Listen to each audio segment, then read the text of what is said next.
નમસ્કાર મિત્રો, આજે જે લેસન છે આર્ટિકલનો લેસન આપણે લઈને આવ્યા છીએ. આર્ટિકલ્સ જે આવનારી એક્ઝામ હોય છે એની અંદર બહુ ઇમ્પોર્ટન્ટ લેસન હોય છે.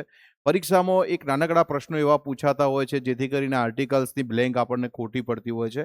હવે તો આર્ટિકલની બ્લેન્કની અંદર ડબલ બ્લેન્ક્સ આવતી હોય છે. એનો પણ અહીંયા મહાવરો કરીશું, એક ઝીણવટપૂર્વક આપણે તપાસ કરીશું અને જેથી કરીને તમને બધાને ખ્યાલ આવશે કે એક નાનકડા નિયમથી આપણે કઈ રીતે બ્લેન્ક ક્રેક કરી શકીએ છીએ અને એનો માર્ક્સ હાસિલ કરીએ છીએ. મિત્રો, આર્ટિકલ્સનું લેસન સ્ટાર્ટ કરીએ છીએ. આર્ટિકલ્સ કયા છે? એ, એન અને ધ છે. મિત્રો, આર્ટિકલના આધારે બે પ્રકાર પડે છે. બે પ્રકાર કયા કયા છે સમજીશું આપણે. બે મુખ્ય પ્રકાર છે. એક છે ઇનડેફિનિટ આર્ટિકલ, જેને આપણે કહીએ છીએ અનિશ્ચિત આર્ટિકલ તરીકે ઓળખવામાં છે. અનિશ્ચિત આર્ટિકલની અંદર બે આવે છે, એ અને એન આવે છે. એ અને એન નો સમાવેશ અનિશ્ચિત આર્ટિકલમાં થાય છે. યસ, એ અને એન નો સમાવેશ જે છે એ અનિશ્ચિત આર્ટિકલમાં થાય છે. અનિશ્ચિત એટલે કોઈ નિશ્ચિતતા દર્શાવતો ના હોય. આપણે જેની વાત કરતા હોય પણ એ કઈ વ્યક્તિ છે, કયું પુસ્તક છે, એની નિશ્ચિતતા ના હોય તો એ અને એન નો ઉપયોગ થાય છે. વાઇલ ડેફિનેટ આર્ટિકલ, જે નિશ્ચિત આર્ટિકલ, ચોક્કસ આર્ટિકલ તરીકે વપરાય છે. ધ આર્ટિકલ જે છે એ ચોક્કસ પ્રકારનો આર્ટિકલ હોય છે, જેની વાત કરતા હોય છે એનું જ મેન્શન અંદર કરેલું હોય છે. ધ યુઝ કરતા હોય છે. આગળ નિયમો જોશું, વધારે ખ્યાલ આવશે. દાખલા તરીકે હું બોલું કે આઈ શો એન એલિફન્ટ, મેં હાથી જોયો હતો, રાઈટ. બટ હું એ બોલું છું કે આઈ શો ધ તાજમહેલ, તો મેં તાજમહેલ જોયો. તો ધ તાજમહેલ કેમ બોલ્યો? તો એ પર્ટિક્યુલર એક સ્મારક છે, એક મોન્યુમેન્ટ છે. તો એવા જે પર્ટિક્યુલર ચીજ હોય છે એની આગળ ધ વાપરીએ છીએ અને જે ચોક્કસ નથી એની આગળ આપણે એ અને એન વાપરીએ છીએ. તો અહીંયા એક ક્વેશ્ચન પૂછાય, ટાઇટલ ઉપરથી પ્રશ્ન આવે તો એ પણ આપણે શીખી લેવો જોઈએ, ધ્યાન રાખવા જેવી બાબત છે. તો ટાઇટલ ઉપરથી પ્રશ્ન આવે તો તમને મને બધાને પહેલો પ્રશ્ન પૂછાય કે which type of article is an? An કયા પ્રકારનું આર્ટિકલ છે? ટાઇટલ ઉપરથી પ્રશ્ન આવે તો આ ટાઇટલનું નામ તો આપણને ખબર છે. હવે એન કઈ બાબતમાં છે? ઇનડેફિનિટ. આપણે ચાર ઓપ્શન આપેલા છે: ઇનડેફિનિટ આર્ટિકલ, ડેફિનિટ આર્ટિકલ, પ્રોપર આર્ટિકલ અને નન. તો ખબર છે કે એન જે છે એ ઇનડેફિનિટ આર્ટિકલ તરીકે વપરાય છે. તો આ એન જે છે ઇનડેફિનિટ આર્ટિકલ, તો આર્યો આન્સર આવશે. હવે સપોઝ એન ની જગ્યાએ તમને ધ આપ્યો હોય કે which type of article is the, તો આપણે યાદ રાખવાનું એમાં શું જવાબ આવશે? ડેફિનેટ આર્ટિકલ આવશે. ડેફિનેટ આર્ટિકલ ધ આવશે. તો આ ટાઇટલ ઉપરથી પ્રશ્ન પહેલો ક્રેક થઈ જાય. નાઉ મૂવ ઓન. હવે જોઈએ આપણે વન બાય વન. તો પહેલો જે લઈએ છીએ ઇનડેફિનેટ આર્ટિકલ લઈએ છીએ આપણે. હવે ઇનડેફિનેટ આર્ટિકલ આપણે લઈએ છીએ, એમાં ખાસ ધ્યાન રાખવા જેવી બાબત એ છે કે ઇનડેફિનેટ આર્ટિકલની અંદર આપણે ખાસ એ બાબતનું ધ્યાન રાખીશું જેથી કરીને આપણને કંઈ બ્લેન્ક ખોટી ના પડે. તો ઇનડેફિનેટ આર્ટિકલનો પહેલો જ નિયમ એ છે કે એક વચન નામની આગળ વપરાય છે. હવે આમાં એ અને એન છે તો બંનેના નિયમો આપણે યાદ રાખવાના છે. એક જ લીટીમાં યાદ રાખીશું તો એક વચન નામની આગળ વપરાય છે. હવે અહીંયા તમે જુઓ ખાલી જગ્યા બંને છે, ડેશ બુક, ડેશ બુક્સ. તો હું અહીંયા એ કરું અને અહીંયા એ કરું, બુક આગળ બે, તો આ બ્લેન્ક મારી ખોટી છે, આ સાચી છે. બહુવચન નામની આગળ એ અને એન વપરાતા નથી. બહુવચન નામની આગળ નથી વપરાતા.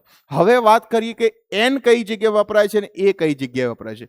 તો બેના નિયમો તૈયાર કરવાની જરૂર નથી, ખાલી એનનો એક લીટીનો નિયમ તૈયાર કરો તો એ આપોઆપ આવડી જશે. જે શબ્દનો ઉચ્ચાર અ, આ, ઈ, ઉથી થતો હોય તો તેવા એક વચન નામની આગળ એન આર્ટિકલ આવે છે. દરેકના મગજમાં એક કોન્સેપ્ટ આવ્યો છે, કયો? કે એ, ઈ, આઈ, ઓ, યુ બરાબર એન. તો મિત્રો આ નિયમ હાલ ભૂલી જવાનો, આપણે ઉચ્ચાર યાદ રાખવાનો છે. ઉચ્ચાર યાદ રાખીશું, પ્રોનાઉન્સિએશન યાદ રાખીશું શબ્દનું, તો જ આર્ટિકલની ખાલી જગ્યા આપણને સાચી પડશે. પ્રોનાઉન્સિએશન અ, આ, ઈ, ઉ આ બધાનો ઉચ્ચાર આ રીતે થાય છે. તો એવા એક વચન નામની આગળ એન વપરાય. હવે જો એપલ, તો એનો ઉચ્ચાર અ છે, તો અહીંયા શું આવશે? An apple. એસટી બસ, તો એનો ઉચ્ચાર અ છે, તો અહીંયા શું આવશે? એન. MBA આ ડિગ્રી છે, એમ એ બોલાય છે એટલે એનો ઉચ્ચાર અથી છે એટલે શું આવશે? એન આવશે. એન આવશે. BCA બ બોલાય છે, આમાં બ બોલાય તો અ, આ, ઈ બોલાતો નથી, બ બોલાય છે તો અ આવશે. કીપ ઇન ધ માઇન્ડ, ધ્યાન આપજો. MA, તો અહીંયા એન આવશે કારણ કે એમ બોલાય છે. ઓકે, અહીંયા મેં એક લખ્યું છે કે એક વચન બહુવચન એટલે શબ્દો યાદ રાખવાના થોડા તો ઝીણેથી ઇંગ્લિશ શીખતા હોય તો યાદ રહી જાય. સિંગ્યુલર એટલે એક વચન થાય, પ્લુરલ એટલે બહુવચન થાય. આ બે શબ્દો સ્પેલિંગ તૈયાર કરવાના સાથે, એટલે જેથી કરીને આપણે ઇંગ્લિશ થોડું ઇમ્પ્રૂવ થઈ જાય. યાદ રાખજો, અ આ ઈ ઉ એવા એક વચન શબ્દની આગળ એન આવે છે. આગળ વધીએ થોડાક. અહીંયા બીજા નામ લખ્યા છે વિશેષમાં એન આર, તો આ બોલાય એટલે અહીંયા એન લખ્યો છે. ઓનેસ્ટ મેન એટલે આપણે એન લખ્યો છે. અમ્બ્રેલા અ એટલે એન લખ્યો છે. અને એમએલએ એ બોલાય છે એટલે એન લખ્યો છે. રાઈટ? તો આ ઈ ઉથી ઉચ્ચાર થતો હોય તો તમારે આંખો બંધ કરીને એન મૂકવાનો છે. એટલું યાદ રાખવાનું, ઉચ્ચાર યાદ રાખવાનો છે, નહીં કે આ બધા નામ આ ના યાદ રાખતા. નિયમ સાચો છે પણ ઉચ્ચારનો નિયમ છે. આપણે અક્ષર ગણી બેઠા છે કે એ તો એન, ઈ તો એન, ઓ તો એન, આ બધું ખોટું છે. ઓ તો એન ના આવે, સમજીએ આપણે કઈ રીતે ના આવે છે, જોઈએ છીએ. બાકી બધા એક વચન નામની આગળ મિત્રો શું આવશે? તમને મને બધાને ખબર છે, એના બધા નામની આગળ આપણને બધાને ખબર છે કે શું આવશે? એ આવશે. હવે જુઓ, કાર તો ક બોલાય તો અકાર. વન રૂપી તો અહીંયા વ બોલાય છે, વાસણનો વ તો અહીંયા હવે જો ઓ છે તો પણ એ આવે છે, કારણ કે એનું પ્રોનાઉન્સિએશન વ થી થાય છે, વાસણનો વ.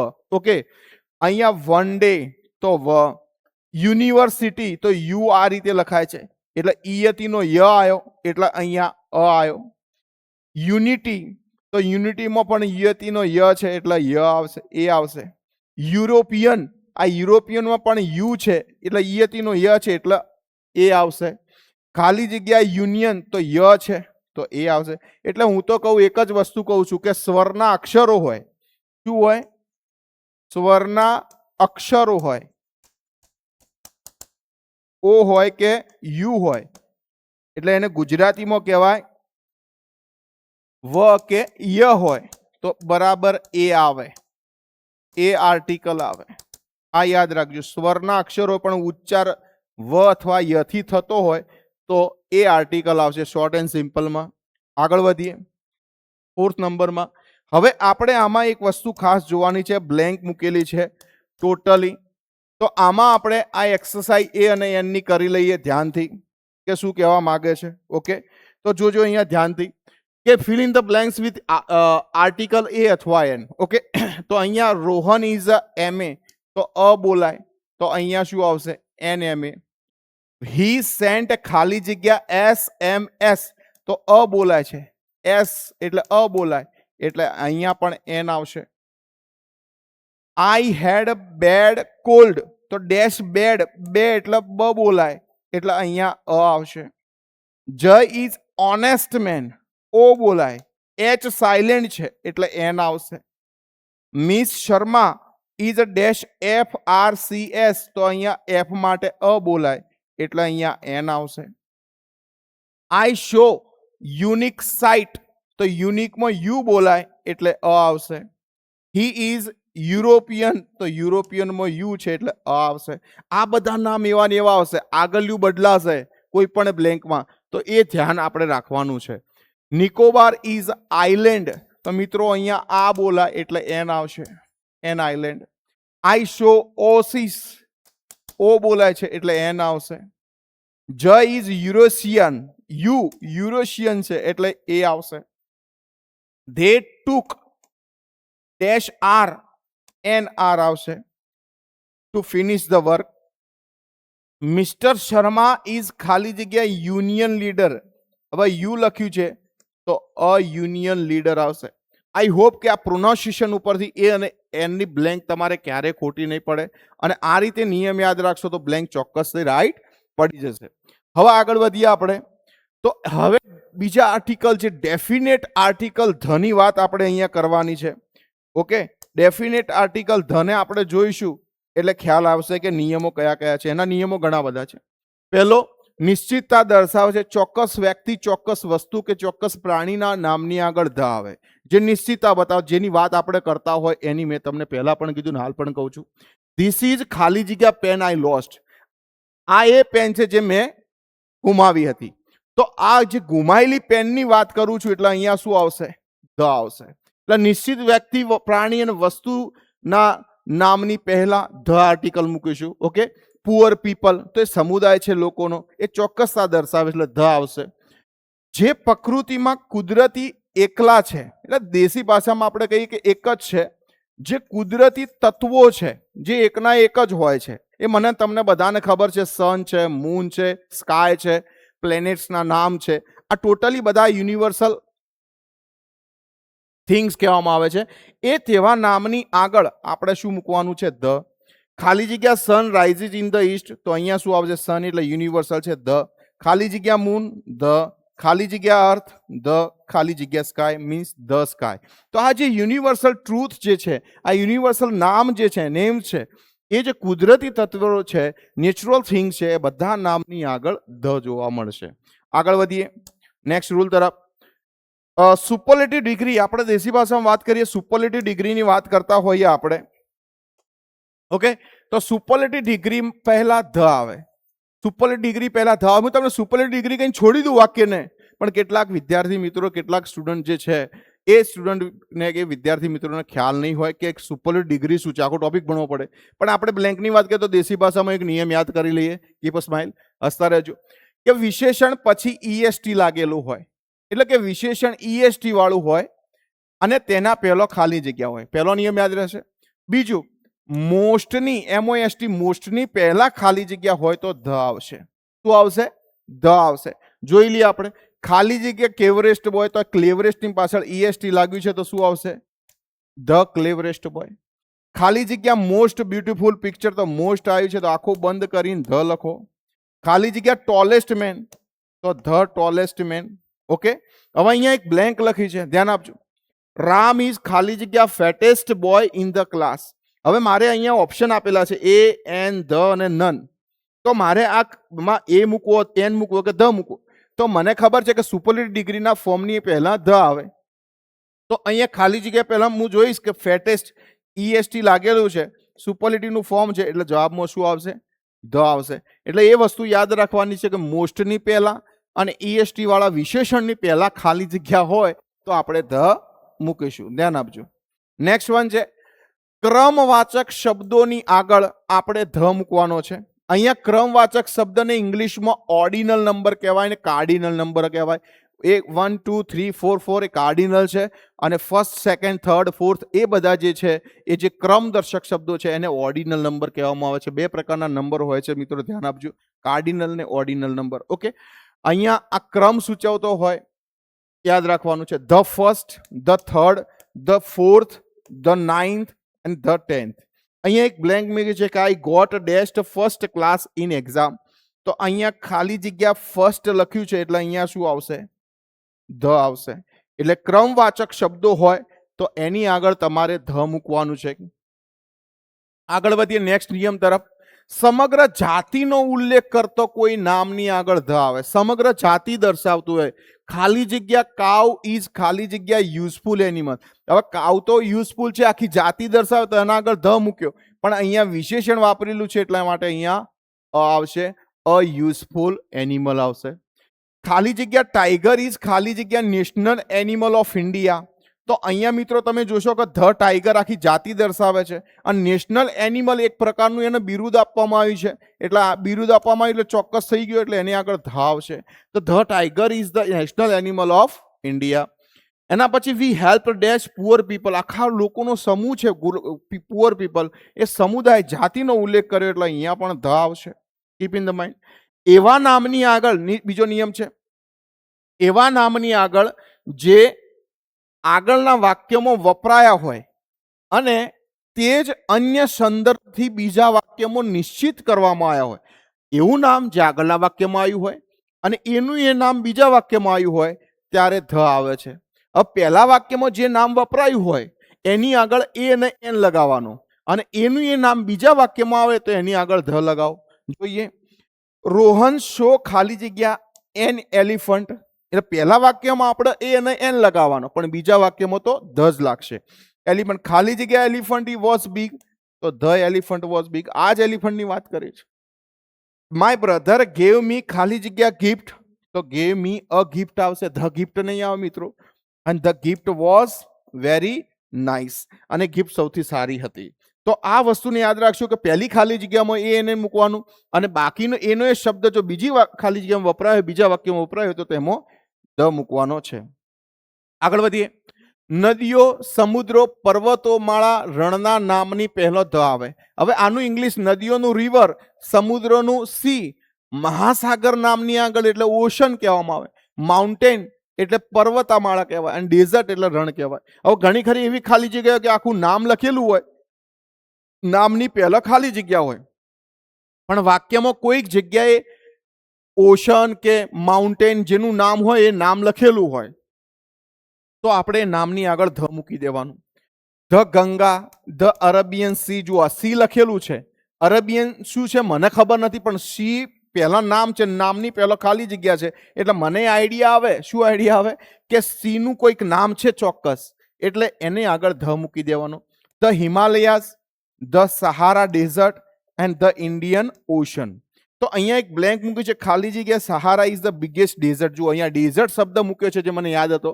હવે આ ડેઝર્ટનું નામ સહારા આગળ આપેલું છે, એવું કોઈ બીજું ડેઝર્ટ આપેલું હોય તો એની આગળ આપણે શું મૂકી દેવાનું રહેશે? ધ, જે ચોક્કસ નામ કહેવામાં આવે છે. આગળ વધીએ. અખબાર, ન્યૂઝપેપર, પવિત્ર ગ્રંથો જેને સ્ક્રિપ્ચર યા હોલી બુક તરીકે ઓળખવામાં આવે છે તેવા નામની આગળ ધ આવે છે. અખબાર, the Times of India, the Bible, the Bhagavad Gita. આ બધા જે છે એ ટોટલી અખબાર અને પવિત્ર ગ્રંથોના નામ છે, સ્ક્રિપ્ચર કહેવામાં આવે છે. હવે the Bible is a Holi, તો અહીંયા બાઇબલની આગળ ધ આવ્યો, પણ હોલી બુક ઓફ ક્રિશ્ચન, તો અહીંયા જુઓ તમે a holy book of the Christian, આખી જાતિ દર્શાય છે ક્રિશ્ચન, બરોબર છે, જે રિલિજિયન શો કર્યો છે એટલે હિન્દુ હોય, ક્રિશ્ચન હોય, જે બી હોય છે, ઇસ્લામ હોય, જો બી હોય એની આગળ ધ આવશે. જે રિલિજિયન્સ નામની આગળ પણ ધ આવે છે. મ્યુઝિકલ ઇન્સ્ટ્રુમેન્ટ નામની આગળ પણ ધ આવશે. The piano, the keyboard, Rohan plays the guitar. જો ગિટાર એક પ્લે એટલે કે મ્યુઝિકલ ઇન્સ્ટ્રુમેન્ટના નામ છે, તબલા છે, ગિટાર છે, કીબોર્ડ છે, વોટ એવર જેટલા બી નામ છે એ બધા નામની આગળ આખું બંધ કરીને ધ મૂકી દેવાનું, રાઈટ પડશે. ડબલ કમ્પેરેટિવ ડિગ્રીમાં ધ આવે. હવે ડબલ કમ્પેરેટિવ શું છે એ જ ખબર નથી, તો આપણે એ વસ્તુ યાદ રાખીશું કે કઈ કીવર્ડ તમને આપું જેથી કરીને ડબલ કમ્પેરેટિવ યાદ રહી જાય. તો એનો પણ નિયમ લખ્યો છે કે વિશેષણ ઈઆર વાળું હોય અને તેના પહેલો ખાલી જગ્યા હોય તથા મોરની પહેલા ખાલી જગ્યા હોય તો ધ આવે. આ નિયમ બીજો યાદ રાખજો, વિશેષણ ઈઆર વાળું હોય, ખાલી જગ્યા મોર યુ અર, ખાલી જગ્યા મોર યુ સ્પેન્ટ. તમને 4 ઓપ્શન આપ્યા છે, ધ એન એ અને ધ. આ નિયમ યાદ રાખજો, આ વેરી મોસ્ટ ઇમ્પોર્ટન્ટ રૂલ છે મને લાગે છે. ઓકે, તો મોર છે તો આમાં જવાબ ધ મોર યુ સ્પેન્ટ આવશે. પણ બીજી વસ્તુની વાત કરું કે ઈઆર વાળું હોય, higher you go, thinner air you breathe in the sky. તો અહીંયા હાયર પાછળ જુઓ ઈઆર લાગેલો છે, આમાં પણ ખાલી જગ્યા પાછળ ઈઆર લાગ્યો છે, તો આમાં પણ શું આવશે મિત્રો? ધ અને ધ આવશે. Keep in the mind. આગળ વધીએ.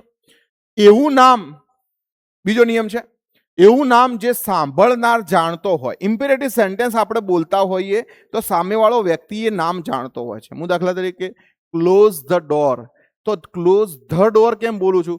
કેમ કે જે બંધ કરવા વાળો વ્યક્તિ છે એને ખબર છે કે આ નામ છે. ઓકે, તો આવું જે નામ હોય એના પહેલો ધ મૂકી દેવાનું. અહીંયા લખ્યું છે જો મોટા ભાગે ઇમ્પેરેટિવ સેન્ટેન્સમાં ઉપયોગ થતો હોય છે. Switch off the fan, look at the picture. A picture ના બોલાય, લુક એટ ધ પિક્ચર. તો નિર્દેશ કરું છું એમને બધાને ખબર છે એટલા માટે. હવે એવો નિયમ આપું છું ઇંગ્લિશમાં કે તમને ક્યારે પણ બ્લેન્ક ખોટી નહીં પડે. એ નામ વાક્યમાં ગમે તે જગ્યાએ આવશે, ધ યુઝ થશે. The is used before noun of ocean, river, island, mountain, sea, geographical location. જે લોકેશન આપણે શેર કરતા હોઈએ છીએ એમાં પણ ધ લાગે છે. સ્ક્રિપ્ચર જે ગ્રંથો કહેવામાં આવે, એપિક મહાકાવ્યોના નામની, રિલિજિયસ, ન્યૂઝપેપર, શીપનું નામની, union territories, okay, instrument, political parties, superlative degree. આ બધા નામની પહેલા આપણે ધ વાપરીએ છીએ. Okay, keep in the mind. આગળ વધીએ. હવે મિક્સ એક્સરસાઇઝ આપણે કરવાની છે કે કેવા પ્રકારના પ્રશ્નો પરીક્ષામાં પૂછાઈ શકે છે, તો વધારે ધ્યાન આપીશું તો આપણને રાઈટ પડશે. સન રાઇઝિસ ઇન ખાલી જગ્યા ઈસ્ટ, તો આ સન એ યુનિવર્સલ છે તો ધ આવશે. યસ, ધ વાળું ક્યાં છે? અને ઈસ્ટ એ દિશાનું નામ છે, આ દિશાનું નામ છે. તો દિશાઓના નામની આગળ શું આવશે? ધ આવશે. તો આપણો જવાબ સી આવશે, the. Mount Everest is highest, EST લાગેલું છે એટલે ધ આવશે અહીંયા. Is the highest peak in the world. Rohan is ખાલી જગ્યા first boy in the class, તો અહીંયા ફર્સ્ટ એ પોઝિશન દર્શાવે તો એમાં પણ ધ આવશે. વી વિઝિટેડ ખાલી જગ્યા તાજમહેલ, તો તાજમહેલ એ મોન્યુમેન્ટ છે, સ્મારક છે એટલે ધ તાજમહેલ આવશે. રીના પ્લેઝ વાયોલિન, ઇન્સ્ટ્રુમેન્ટ છે મિત્રો એટલે શું આવશે? ધ આવશે. ઓકે, સમજીશું. Dash Ganga is dash sacred river. Okay, તો ગંગા એક નદીનું નામ છે એટલે મિત્રો અહીંયા ધ તો આવશે જ. ઓકે, ધ છે 3 બેંકમાં. હવે સેક્રીડ એ વિશેષણ છે, પવિત્ર કહેવામાં આવે છે એટલે એની આગળ અ આવશે, સ બોલાય છે એટલે આપણો ઓપ્શન પહેલો સાચો પડશે. ખાલી જગ્યા અર્થ મૂવ્સ અરાઉન્ડ સન. મિત્રો અહીંયા અર્થ એ યુનિવર્સલ છે. ઓકે, નેચરલ થિંગ્સ કહેવાય, સન પણ નેચરલ થિંગ, તો આમાં પણ ધ અને મિત્રો આમાં પણ ધ આવશે. Keep in the mind, both are the. Blank show કરવાની. Dash moon shines at night, તો અહીંયા મૂન હમણાં જ વાત કરી, નેચરલ થિંગ છે. Ram reads the Indian Express daily. We crossed Narmada river, તો ધ નર્મદા રિવર. ખ્યાલ આવ્યો? તો આવી એક બ્લેન્ક આપું છું, ખાસ ધ્યાન આપજો, જે મેઇન બ્લેન્ક પરીક્ષામાં પૂછાઈ શકે એવી લાગે છે. Okay, A is a dash indefinite